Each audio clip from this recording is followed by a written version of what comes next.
आपल्या चर्चेकडे वळूया। मात्र चर्चा सुरू होण्यापूर्वी ही दृश्य बघा। ही दृश्य आहेत लातूरची। ही दृश्य सभागृहात कुणी दाखवली, त्यामागे त्यांचा हेतू काय होता, कुठल्या गल्लीतलं राजकारण ते करू पाहतायत, हे सगळे विषय आपण थोडा वेळ बाजूला ठेवूया। पण 75 वर्ष वयाचे हे शेतकरी शेती कसायला पैसा नाही म्हणून स्वतःच्या मानेवर जोखड घेतात आणि शेत नांगरतात। हे वास्तव आपण कसं बाजूला ठेवू शकतो? काल काँग्रेस नेते नाना पटोलेंनी सभागृहात कोण कुणाचा बाप यावरनं शाब्दिक फटकेबाजी केली आणि त्याला प्रत्युत्तरादाखल शब्दाला शब्दही भिडले। पण त्यानं बदललं काय? या म्हातारबाबांच्या मानेवरचं जोखड त्याने हलकं झालंय का? मुळीच नाही। शब्दांचे फटाके फोडणारे त्यांच्या मानेवरचा भार कमी करण्यासाठी बांधावर धावले का? अजिबात नाही। अवकाळी पाऊस, प्रमाणाबाहेर पडणारा पाऊस, नंतर अचानक दडी मारणारा पाऊस, आसमानी संकटांचा फेरा शेतकऱ्यांची पाठ सोडत नाहीये। शेतात उगवलेलं सोनं मातीमोल होताना शेतकऱ्यांनी इतक्यांदा पाहिलंय की आता डोळ्यातले अश्रूही आटलेत। या बळीराजाचा बाप कोण आहे? विमा कंपन्यांकडनं नुकसान भरपाई मिळेल म्हणून सरकारने मोठी रक्कम मोजली आहे, पण विम्याचं लोणी मिळतंय कुणाला, गरजवंतांना मिळतंय का हे पाहतंय कोण? सरकारने मदत म्हणून मोजलेला पैसा गरजवंतांपर्यंत पोहोचत नसेल तर त्या मदतीचा उपयोग काय? विरोधकांनी राजकारणासाठी घशाला कोरड पडेपर्यंत सरकारवर ओरडत राहण्याचा उपयोग काय? त्या शेतकऱ्याचं नुकसान व्हायचं ते होतंय, त्याची पिळवणूक करणारे करतायत आणि तो बळीराजा दरवेळीप्रमाणे याही वेळी डोक्याला हात लावून बसलाय। एकमेकांचे बाप काढणारे जे आहेत ते सांगणार आहेत का या बळीराजाचा बाप कोण आहे?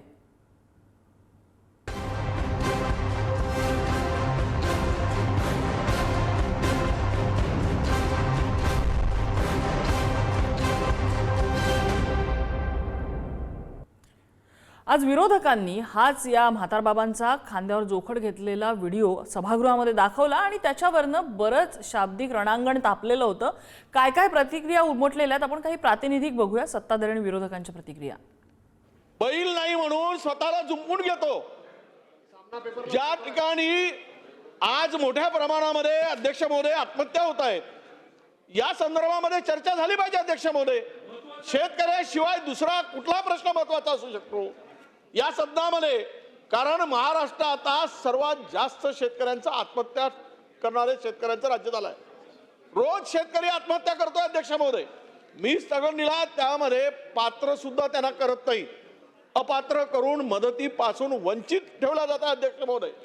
रोज आम्ही शेतकऱ्याला मदत होत नाही आणि शेतकऱ्यांना कर्जमाफी देतो म्हणून सांगून कर्जमाफी दिली जात नाही। जाणीवपूर्वक सरकार शेतकऱ्यांच्या बाजूचे निर्णय घेत आहे, शेतकऱ्यांना मदत करत आहे, अडीअडचणी येत आहे त्याच्यातनं मार्ग काढत आहे। असं असताना आपण व्यवस्थितपणे सांगितलं विरोधी पक्षाचा प्रस्ताव ते देऊ शकतात, दिवसभर चर्चा करण्याची आमची तयारी आहे आणि शेतकऱ्यांचं नाव घेऊन ह्या राजकारण करण्याचा दुर्दैवी प्रयत्न करतात। आम्ही देखील शेतकरी आहे, आम्हालाही शेतकऱ्यांच्या प्रश्नाची कणव आहे, जाणीव आहे। आणि या संदर्भातल्या चर्चेत आपल्यासोबत सहभागी होत आहेत काँग्रेसचे आमदार हेमंत ओगले, शेतकरी नेते रविकांत तुपकर आहेत, सत्ताधाऱ्यांकडून त्यांचे प्रतिनिधी म्हणून आमदार सदाभाऊ खोत या चर्चेला बसणार होते, पण अजून काही त्या चर्चेत आलेले नाहीत, त्यांची प्रतीक्षा कायम असेल। सुरुवातीला मी ओगलेंकडे जाणार आहे। ओगलेजी, काँग्रेसने सभागृहामध्ये हा व्हिडिओ दाखवलाय, पुढे काय? मॅडम, ही वस्तुस्थिती आणि हे खरं आहे। अहमदपूर तालुक्यातील सध्याच्या विद्यमान सरकारमधील सहकार मंत्री जे आहेत त्यांच्या मतदारसंघातला हा व्हिडिओ आहे आणि ही वस्तुस्थिती आहे की आज शेतकऱ्यांची अवस्था खरोखर वाईट झाली आहे। सरकारच्याच मंत्र्यांनी मदत पुनर्वसन मंत्र्यांनी सांगितलंय की 776 शेतकऱ्यांनी मागच्या 3 महिन्यामध्ये जानेवारी ते मार्च मध्ये आत्महत्या केलेल्या आहेत। त्यापैकी फक्त 350 शेतकऱ्यांना मोबदला म्हणजे त्यांचे आत्महत्या केल्यानंतर जी काही मदत असते ती मिळालेली आहे आणि बाकीच्यांना मदत मिळालेली नाहीये। त्यामुळे ही शेतकऱ्यांची पूर्णपणे एक चेष्टा चालवलेली आहे आणि याला सर्वस्व जबाबदार सरकार आहे। आणि सरकारने जर त्या शेतकऱ्यांच्या मालाला जर किंमत दिली असती आणि त्याला जसं मोदी साहेबांनी 10 वर्षापूर्वी सांगितलं होतं की आम्ही 1.5 पट जे काही खर्च होईल त्याच्या 1.5 पट आम्ही पैसे देऊ, तर ते काही अजून मिळालेले नाहीत। उलटे शेतकऱ्यांचे प्रत्येक मालाचे भाव पडलेले आहेत आणि शेतकऱ्यांना जे पीक विमा वगैरे ज्या काही नुकसान भरपाई मिळाल्या पाहिजेत त्या वेळेवरती मिळत नाहीत. त्याला खूप ह्या कंपन्यांनी खूप गोंधळ घातलेला आहे. आणि सगळ्यात वाईट गोष्ट की 1 रुपयाची जी विम्याची योजना होती ती पण बंद केलेली आहे. त्यामुळे हे सरकार पूर्णपणे शेतकऱ्यांच्या विरोधात आहे. कसल्याही पद्धतीत शेतकऱ्यांना काही मदत मिळत नाही. आज दुधाचा भाव जो मागच्या 2 महिन्यापूर्वी 34 होता तो आता 32 वरती आलेला आहे. त्यामुळे कुठल्याच म्हणजे दुधाला भाव नाही, शेतमालाला भाव नाही, या सगळ्या गोष्टीमध्ये शेतकरी अडचणीत आलेला आहे आणि सरकार काहीही करत नाही. ते फक्त नुसतं अभ्यास करण्यामध्ये गर्क आहे आणि बाकीच्या त्यांच्या इतर गोष्टी कॉन्ट्रॅक्टरांना खुश करण्यामध्ये गर्क आहे. आज शक्ती महामार्ग हा शेतकऱ्यांच्या जमिनी जबरदस्तीने घेऊन त्याच्यावरती केला जातोय, त्यालाही आमचा विरोध आहे. कारण शेतकरी शक्तीपीठ महामार्गापेक्षा शेतकऱ्यांना जो 86,000 कोटी रुपये तिथे खर्च करणार आहेत त्यापेक्षा शेतकऱ्यांचे 7-12 जर एकदा माप पूर्ण कोरे केले ते 86,000 कोटी मधून तर शेतकरी निश्चित या सुखी होईल अशी मी ओगलेजी, माझा एक छोटासा प्रश्न आहे फक्त. पांडुरंग चरनके सरकारलाही सद्बुद्धी मिळो. छोटासा प्रश्न आहे माझा. आज तुम्ही विरोधात बसलेले आहात, बिनधास्त तुम्ही सरकारकडे बोट दाखवू शकता. याआधी तुम्ही सरकारमध्ये होतात, कदाचित उद्याच तुम्ही सरकारमध्ये याल सुद्धा. सरकारमध्ये बसून ज्यावेळेला अशी परिस्थिती बघायची वेळ येते त्यावेळेला पर्स्पेक्टिव्ह एक्झॅक्टली का बदलतो? तुम्ही सरकारमध्ये होतात तेव्हा काय आत्महत्या झाल्या नव्हत्या? तुम्ही सरकारमध्ये होतात तेव्हा काय अवकाळी झालं नव्हतं? तुम्ही सरकारमध्ये असताना कर्जमाफीची मागणी झालेली नव्हती? मॅडम 2009 साली आदरणीय पंतप्रधान डॉक्टर मनमोहन सिंग यांनी शेतकऱ्यांचा 7-12 पूर्णपणे कोरा केला होता, हे आपण विसरू नका. त्यामुळे हे काँग्रेसचं सरकार नेहमी शेतकऱ्यांची बाजू आणि काँग्रेस महाविकास आघाडी सरकार हे नेहमी शेतकऱ्यांचा विचार करून चाललेलं आहे. ज्यावेळेस युतीचं सरकार आलं त्याच वेळेस दुधाचे भाव पडले गेले. त्याच्या अगोदर दुधाचे भाव हे कधीच 32 रुपयाच्या आतमध्ये नव्हते. बरं, रविकांत तुपकर आहेत आपल्यासोबत. रविकांतजी, तुम्ही कसं बघता याच्याकडे? सत्ताधारी विरोधक त्या सगळ्याच्या पलीकडे गेलेला हा प्रश्न आहे आता.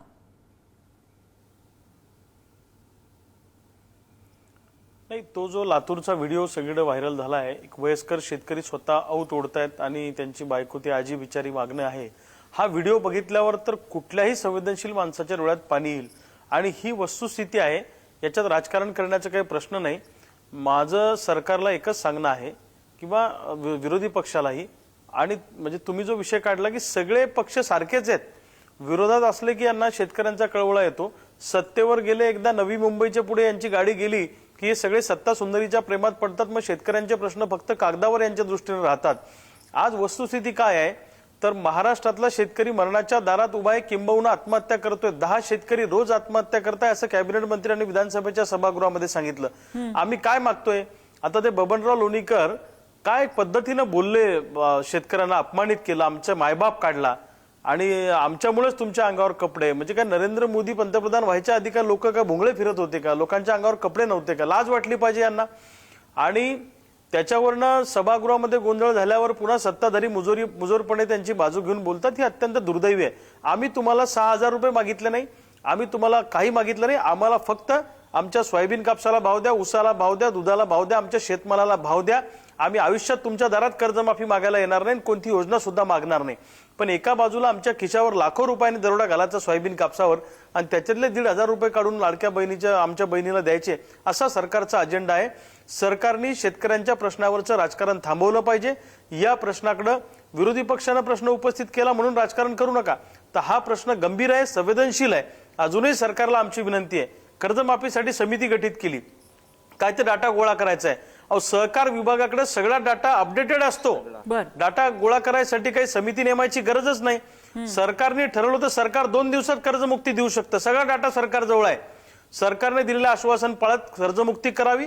दुसऱ्या बाजूला सोयाबीन कापसाला तुम्ही भाव देऊ शकले नाही तर डिफरन्स द्यावा, त्याच्यातला प्रति क्विंटल 3,000 रुपये. एक रकमी ऊसाची एफआरपी न देणाऱ्या साखर कारखान्यांवर कारवाई करावी. कांद्याला 800-900 रुपये दर आहे, 2,000 रुपये दर मिळावा किंवा त्याचा डिफरन्स त्यांनी द्यावा. धानाला मदत करावी. दुधाचे दर वाढवावी, ही आमची मागणी आहे. हे सगळं सोडून यांना काय गोंधळ घालायचा, आरोप प्रत्यारोप करायचे, लोकांचं मनोरंजन करायचं. आता वीट आला या सगळ्या राजकारणाचा. राज्यकर्त्यांना मी एकच सांगतो, जसं 78-77 साली आणीबाणीच्या इंदिरा गांधीच्या आणीबाणीच्या विरोधात सामान्य माणूस रस्त्यावर उतरला होता, तशा पद्धतीचं येणाऱ्या काळातलं वातावरण तुम्हाला दिसेल. आज विरोधी पक्ष पण कोमात गेलाय आणि बोलण्याला नैतिकता लागते. लक्षात ठेवा, कोण बोलतं आणि यांचं कर्तृत्व काय. बोलण्यात आणि जगण्यात फरक असला की समाज ऐकत नसतो. कथनी आणि करणीमध्ये फरक आहे सगळ्या पक्षांच्या. त्यामुळे ही परिस्थिती आहे. शेतकऱ्याचा स्वयंस्फूर्त उठाव तुम्हाला येणाऱ्या काळामध्ये होताना दिसेल, लक्षात ठेवा. मी आपल्या माध्यमातून मुख्यमंत्री फडणवीस साहेबांना विनंती करतो, जो शब्द तुम्ही दिला तो पाळा आणि या शेतकऱ्यांची फासाकडे जाणारी पावलं थांबवा, अशी माझी सरकारला नम्र विनंती आहे. ही लातूरची ही एकच दृश्य नाहीये, असं आणखीन एक दृश्य आमच्याकडे 4 दिवसांपूर्वीची, मला वाटतं 24 तारखेची ही दृश्य आहेत.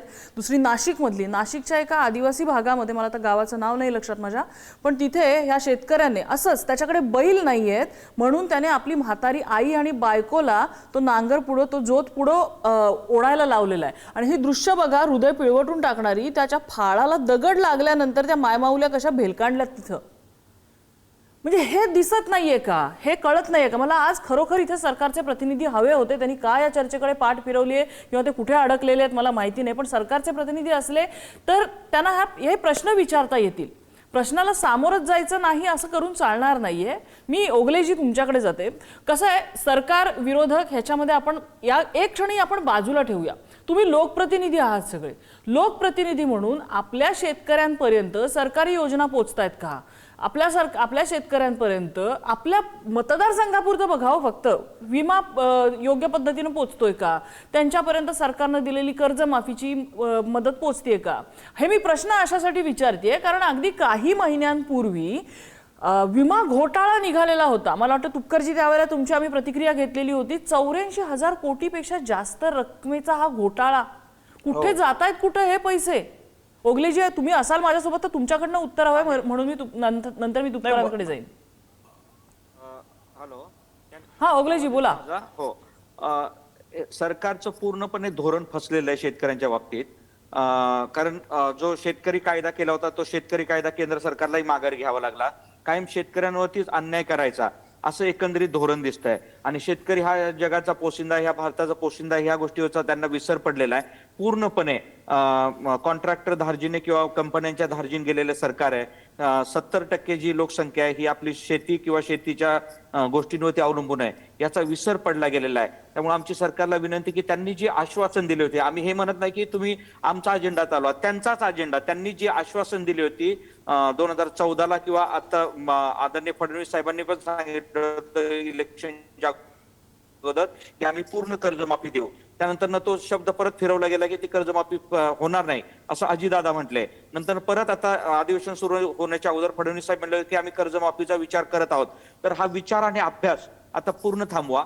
एक रकमी आमच्या शेतकऱ्यांचा 7-12 मोकळा करा, कारण तो आज पूर्ण पिचलेला आहे, तो गांजलेला आहे. नाही, माझा प्रश्न तो नाहीये. माझा प्रश्न तो नाहीये सरकारची धोरणं चुकली आहेत का? तर हो, याही सरकारची चुकली होती, त्याही सरकारची चुकलेली होती आणि त्याच्याबाबत अनालिसिस अनेक वेळेला झालेला आहे. माझा मुद्दा काय, मी एक उदाहरणाने बोलते तुम्हाला.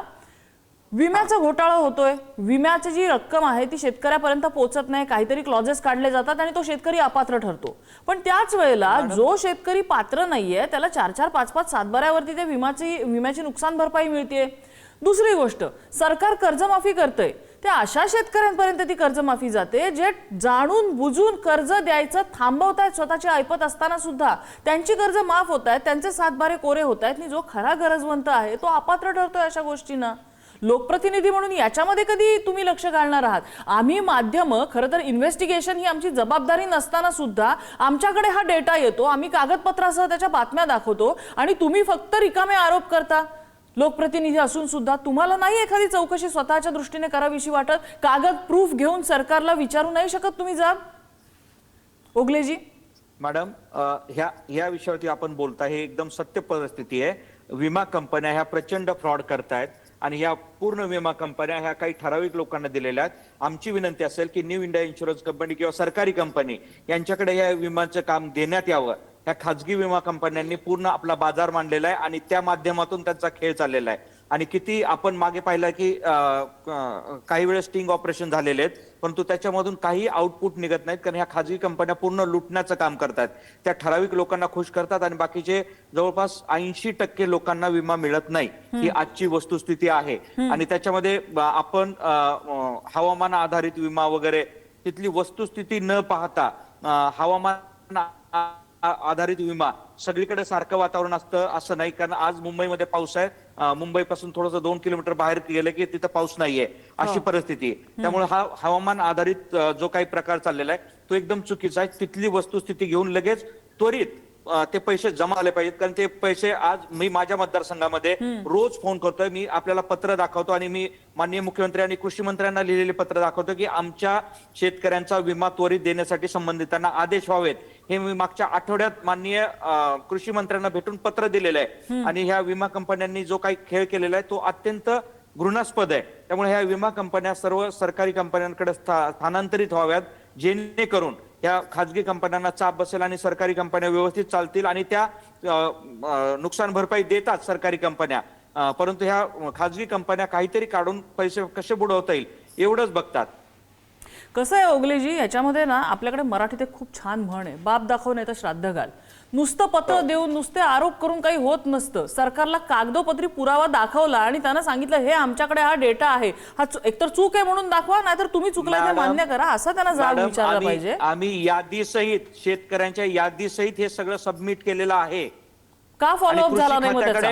कृषी फॉलोअप का झाला नाही? नाहीत, अजूनही देत नाहीत आम्हाला. फक्त त्या सेक्रेटरी त्या दिवशी सचिव जॉईंट सचिव मॅडम होत्या, त्या म्हटल्या की ह्या आमचे 567 कोटी रुपये आलेले आहेत, आम्ही जमा करणार आहोत, परंतु अजूनपर्यंत त्यांनी जमा केलेले नाहीत. आम्ही लोकप्रतिनिधी म्हणून हे आमचं काम आहे, लोकांचे प्रश्न मांडले गेले पाहिजेत आणि ते आम्ही 100% मांडण्याचा प्रयत्न करतो. मी माझ्या मतदारसंघातले जेवढे प्रश्न आहेत ते प्रत्येक मंत्र्यांना, प्रत्येक सेक्रेटरीना भेटून हे मांडत असतो, परंतु ज्यावेळेस पुढची यंत्रणाच जर ढिल्ली असेल तर त्याला आम्ही काहीच करू शकत नाही. शेवटी आम्हाला एका लिमिटेशनच्या पुढे काम करता येत नाही. ठीक आहे, तुपकरजी काय म्हणायचं या परिस्थितीला, म्हणजे मिळणार कुठून सोल्युशन? नाही, पीक विमा कंपन्यांचा या देशातला सगळ्यात मोठा स्कॅम निघू शकतो अशी परिस्थिती आहे. जर ही पीक विमा योजना एवढी फायद्याची होती तर गुजरात राज्याने ही का स्वीकारली नाही? देशातल्या अनेक राज्यांनी ही पीक विमा योजना स्वीकारलेली नाही, लक्षात घ्या. आणि आता ज्या त्यांनी सुधारणा केल्या त्याच्यातले ट्रिगर काही काढून टाकले तर आता शेतकऱ्यांना विमाच मिळणार नाही, नावापुरता विमा मिळणार. आणि आता 2च कंपन्या आहेत, त्यामध्ये AIC कंपनीला 31 जिल्हे दिलेले आहेत आणि दुसरी ICC का कुठली तरी लोंबार्ड कंपनी, तिला 2-3 जिल्हे दिलेले आहेत. त्यामुळे लुटायचं कुरण या कंपन्यांनी काढलेलं आहे. माझी मागणी अशी आहे शेतकरी म्हणून, 2014 पासून आतापर्यंत या सगळ्या विमा कंपन्यांचं टेस्ट ऑडिट करा, साधं ऑडिट करू नका. दूध का दूध, पाणी का पाणी होईल. हजारो कोटी, लाखो कोटी रुपये यांनी जमा केले, वाटताना फार कमी पैसे वाटले आणि या सरकारच्या अजेंड्यावर शेतकरी नावाचा प्राणी नाहीच आहे. शेतकऱ्यांच्या जमिनी काढून ह्या अंबानी अदानीच्या घशात घालायचा असं धोरण या सरकारचं आहे. यांना शेतकऱ्यांवाचून काही फरक पडत नाही. आमदारच विकत मिळायला लागले ना 50-50, 100-100 कोटीत, मग कशाला फरक पडतो यांना बाकीच्या गोष्टीचा? पण मी तुम्हाला सांगतो, सामान्य जनतेची ताकद ही फार मोठी आहे. आता जर विचारलं काय केलं पाहिजे तर मी सरकारला सांगेन की एक तर आम्हाला सिंचनाची सुविधा पाहिजे, नवं तंत्रज्ञान आमच्यापर्यंत आलं पाहिजे, गावागावात कोल्ड स्टोरेज उभे राहिले पाहिजे, गोडाऊन उभे राहिले पाहिजे शेतमाल साठवणुकीसाठी, सोयाबीन कापसाला किंवा शेतमालाला चांगला भाव मिळाला पाहिजे, नसेल भाव देता येत तर डिफरन्स मिळाला पाहिजे. धोरण आमच्या बाजूने राबवा ना. आता सोयाबीनचा भाव हा DOC वर अवलंबून आहे, तेलावर कमी, DOC वर जास्त. DOC निर्यात करा. 3 वर्ष झाले भाव पडलेले आहेत. आज ग्रामीण भागामध्ये परिस्थिती असली, नॅशनलाइज बँका पीक कर्ज द्यायला तयार नाही, कोणतीच बँक आम्हाला उभं करायला तयार नाही, सावकार आम्हाला दारात आता उभा करत नाही. त्यामुळे अभिमन्यू जसा चक्रव्यूहात अडकलेला आहे तसा गावगाड्यातला शेतकरी चक्रव्यूहात अडकलेला आहे. काही ठिकाणी अतिपावसानं नुकसान झालं, काही ठिकाणी पाऊस पडला नाही म्हणून दुबार पेरणीची वेळ आली. अशा सगळ्या बाजूनं कोंडीत सापडलेला आहे शेतकरी. आणि हे काय करतात, भिकेचा तुकडा देतात आम्हाला. आम्ही तुम्हाला 6,000 रुपये देतो. 6,000 रुपये नाही पाहिजे, सोयाबीनला चांगला भाव पाहिजे, कापसाला चांगला भाव पाहिजे, शेतमालाला चांगला भाव पाहिजे. ते सोडून तुम्ही सगळं करताय. जखम झाली मांडीला पट्टी बांधताय डोक्याला आणि त्यात कहर, भीक नको पण कुत्रा अशी म्हणायची वेळ आली आहे. अरे भिकाऱ्यांना मदत करतात नसेल, भिकाऱ्या सरकारने तर आम्हाला करू नका, पण किमान आमच्या जखमीवर मीठ तरी चोळू नका. जो उठतो तो आमच्या मायबापाचा अपमान करत भिडतो. मी म्हणतो या पुढाऱ्यांना गावागावात आता शेतकऱ्यांनी बुटाने आणलं पाहिजे अशी आपण विचारूया. सदाभाऊ खोत चर्चेत आलेले आहेत सत्ताधाऱ्यांचे प्रतिनिधी म्हणून. सदाभाऊ, सरकारची धोरणं चुकतायत. म्हणजे आता तर तुपकरांनी उदाहरण जसं दिलं की जखम मांडीला आणि पट्टी डोक्याला असं सरकार धोरण राबवतंय, विमा कंपन्या लुटतायत, कर्जमाफी योग्य लोकांपर्यंत पोहोचत नाही आणि मग असे जोखडाला स्वतःचे म्हातारे मायबाप आणि बायको बहीण बांधायची वेळ येते. काय सरकारकडे चाललंय काय? का अशी परिस्थिती येते? इतकं सगळं सरकार करतंय असा दावा तुम्ही करताना सुद्धा.